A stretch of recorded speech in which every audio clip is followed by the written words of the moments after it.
Kita mulai. Assalamualaikum warahmatullahi wabarakatuh.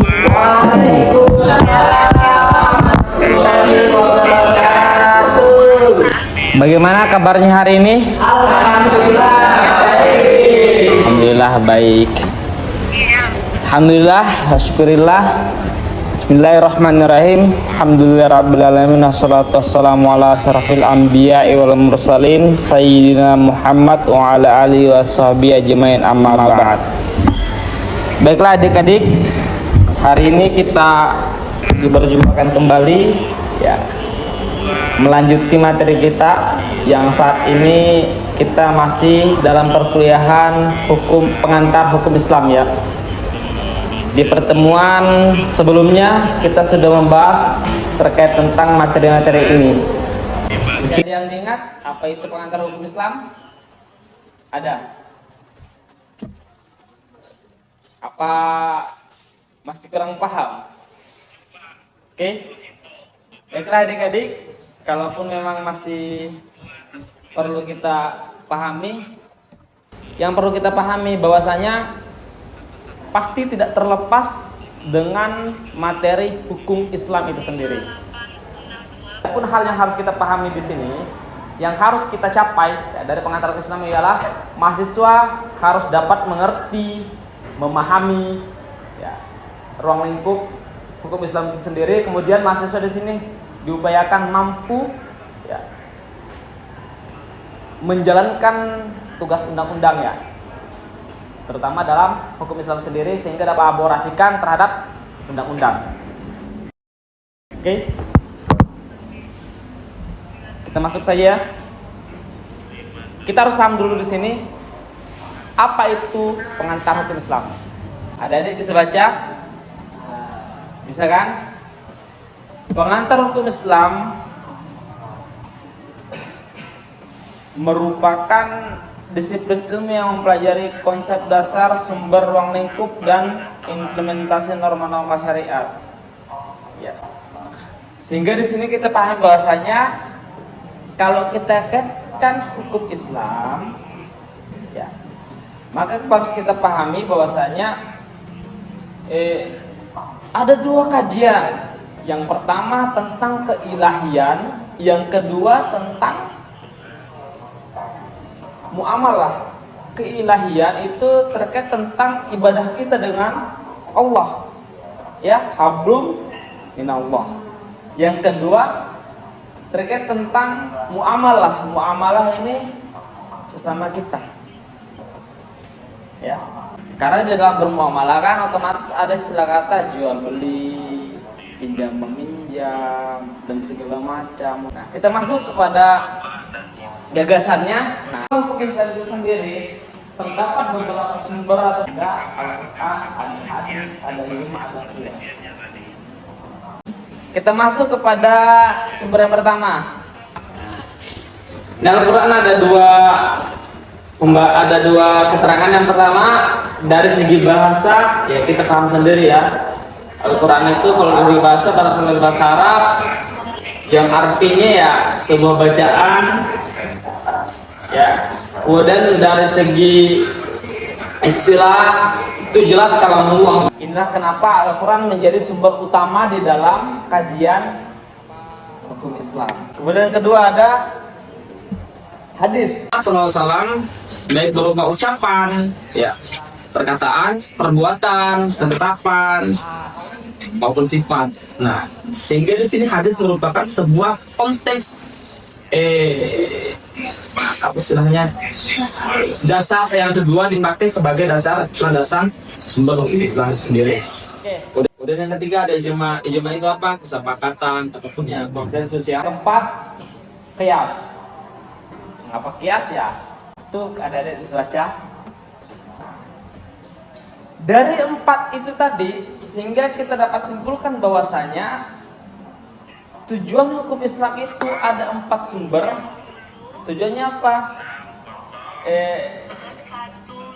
Melahirkan hukum yang berkeadilan, sehingga menciptakan kesejahteraan serta keselamatan maupun dunia ataupun akhirat. Ya, saya rasa ini beberapa konsep dari hukum Islam sendiri. Nah, dalam gagasan inilah mengapa hukum Islam itu perlu kita pahami. Nah, di dalam hukum Islam itu ada 4 yang perlu yang disebut landasan. Ada 4. Ini 4 ya. Pokoknya ada 4. Di dalam hukum Islam itu ada 4 sumber. Ada yang bertanyakan? Coba. Tanyakan, silahkan. Izin bertanya Pak. Silakan. Nah, di hadis itu kan ada hadis itu adalah sesuatu yang keluar dari perkataan Nabi Muhammad. Nah, kita nih dalam keadaan tidur. Nah, itu bermimpi nih ketemu Nabi Muhammad SAW. Nah, di mimpi itu beliau mengatakan perkataan tersebut, ucapan tersebut. Apakah perkataan yang beliau sampaikan itu termasuk hadis atau bukan? Kan hadis itu adalah perkataan yang dikeluarkan oleh Nabi Muhammad SAW. Masya Allah. Ada lagi? Ini ada yang bertanyakan lagi? Kalau ada saya jawab langsung ya. Baiklah adik, saya rasa ini beberapa konsep dari hukum Islam sendiri. Ya, ini menarik ya. Betul dan benar hadis itu. Terima kasih atas pertanyaannya. Ini menarik ya. Betul dan benar hadis itu merupakan sebuah perkataan, ya, ucapan maupun perbuatan yang yang dilakukan oleh Rasulullah, ya. Itu menjadi sebuah dasar dalam aturan hukum Islam sendiri. Nah, timbullah pertanyaan, apakah ketika kita bermimpi ketemu Rasulullah dan kemudian di situ Rasulullah mengatakan bahwasanya kau harus melakukan hal yang demikian, gitu kan? Apakah itu bisa menjadi sumber hukum? Saya rasa kita harus pahami dulu konteksnya. Konteks ketika Rasulullah mengucapkan secara langsung dengan konteks Rasulullah dalam mimpi beda ya. Kenapa saya katakan demikian? Karena dalam mimpi itu ada 2 kemungkinan. Mimpi itu bisa jadi sebuah hubungan tidur, yang kemudian yang kedua mimpi itu bisa menjadi istilah kata ya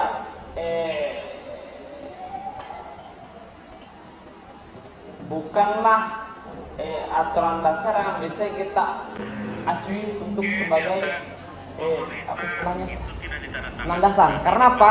Di dalam mimpi itu sendiri kan istilahnya kita tidak bisa mengambil sebuah dasar secara langsung. Karena kan kita diambil kita diperlihatkan oleh mimpi. Ya. Itu tidak bisa ya. Sebab ini kalau kita berbicara terkait tentang hadis, kita jelas hadis. Kenapa hadis itu kan hadis ini bisa kita ambil sebuah dasar, itu betul-betul sebuah perbuatan, perkataan secara Rasulullah. Kalau dalam itu tidak bisa. Tidak bisa kita ambil. Makanya itu yang bisa menjadi sebuah kesesatan. Kenapa? Karena ada orang yang mengatakan bahwasanya, aku bertemu Rasulullah dalam mimpiku, kita harus buat demikian. Itu tidak bisa jadi dasar. Karena ulama sendiri pun, beberapa ulama tidak pernah mengatakan saya bermimpi ketemu Rasulullah harus mengatakan demikian. Tidak pernah, tidak ada salah satu ulama yang mengatakan demikian. Boleh kalian cari, tidak ada. Kenapa? Karena toh di bawah hadis itu kan ada jima. Tidak perlu mimpi.